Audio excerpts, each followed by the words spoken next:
So, a mentor of mine recently told me that questions are at the heart of the sale. And I couldn't agree with that more, right? So, one of the things and how he broke it down to me is what is three questions you can ask a prospect that your competitors aren't asking? Right.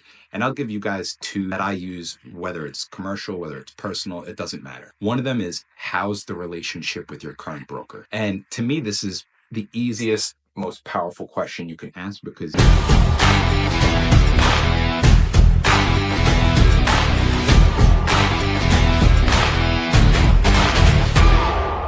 all right, dress down Fridays. Excuse the hoodie. My son's got the flu, so just working through some things at home. But one thing I really wanted to share with you guys is how we just recently processed an AOR for somebody who has a home, auto, and flood policy in our local area near our agency. So basically, what happened is they found us on our, through Google and on our website. They filled out a form, and we reached out to them. And I truly believe we wouldn't have got this change of broker process if we didn't ask the right questions. So, a mentor of mine recently told me that questions are at the heart of the sale. And I couldn't agree with that more, right? So, one of the things and how he broke it down to me is what is three questions you can ask a prospect that your competitors aren't asking, right? And I'll give you guys two that I use, whether it's commercial, whether it's personal, it doesn't matter, right? One of them is how's the relationship with your current broker? And to me, this is the easiest, most powerful question you can ask because you can get so many different responses. I can't tell you how many times I've asked that and they said, "Oh, my brother, he's my agent." When someone says that, they're not going to change the policy, right? So you can kind of weed them out early on, or they're going to give you cues. My agent, I don't know, I haven't heard from him or her in years, right? So that's a sign. Okay, you might, in my head, when I hear that, I'm already thinking, okay, change a broker or switch to a new policy, right? So now you have options, right? But you're not going to create any of those opportunities unless you ask the right questions, right? So another one that I wrote down that I always ask too is what's most important to you? Is it price? Is it coverage? Is it service? And what I like when I ask this question is I would say 9 out of 10 times it has something to do with price. Okay. And when it comes down to price, they always say something like price, but of course I want to have the right coverage. So when that happens, I usually like to say something along the lines of, well, how's your risk appetite as far as a deductible is concerned? Would you be okay with a higher deductible? And that's going to tell you a lot because if they say, "Oh yeah, I'm really financially secure. I could pay 50,000 out of pocket. I wouldn't put in a claim anyway."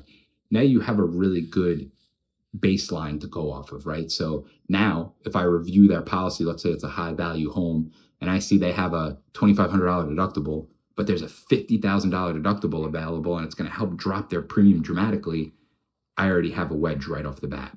And that could be AOR or writing to a new policy, right? So what happened in this case is we reviewed the client's current policies. I saw in the home he had a lower deductible. He was perfectly fine with a higher deductible. However, he was with the carrier he needed to be. Another thing I noticed was that he had discounts on the policy, but he was missing the multi-line discount. And we had access to the auto carrier he had as well, but it was with two different agents. So I was able to sell the AOR on a higher deductible for the home, having the home, auto, and flood all with the same agent, plus being able to add a multi-policy discount onto his home because now we controlled his home, auto, and flood policies. So that AOR was easy, right? So that was one way we did it. The other way we did it is when I asked, how's the relationship with your current broker? He said, I don't really have one. I haven't spoke to the guy in years. So when it came to asking for the change of broker, it came off so much easier and there was no hesitation, right? Because there was no relationship there, a change to him was very easy to do. Now, if he had a long-term relationship, the guy was a friend, obviously I'd have to sell it a lot harder because there's a relationship you have to break there, right? When there's no relationship, it's so much easier. And I'll tell you, a lot of the times there isn't a big relationship there. So those are two things I look out for whenever it comes to processing a change of broker or trying to write a new policy.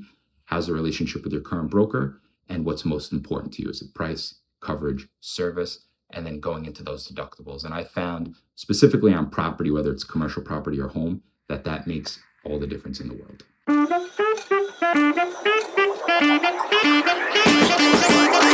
All right, happy Monday. One thing I wanted to share with you today is the fact that your mind is not your friend. And I got this from talking to a mentor of mine. You guys know I love talking to mentors of mine. And when he brought up the concept of your mind is not your friend, it honestly, I didn't agree with it right away, but as we talked it through, it made total sense to me because our mind is constantly telling us things like play small, don't take risk. It's filled with all these limiting beliefs, right? So we have to remember on a daily basis, what are some things we can do to prime our mind and get it in the place that it needs to be? And I do believe that is something that needs to be done on a daily basis. So whether it's something as small as just going outside and going for a walk, maybe getting a workout in, maybe it's reading 10 pages of a book, maybe it's just taking 15 minutes to listen to something that's motivational, right? So there are a bunch of different things we can do to prime the mind. But the moral of the story is we have to make the time to prime the mind, right? So we can get it in that place it needs to be so we can continue to do well on our business and sales and in our life.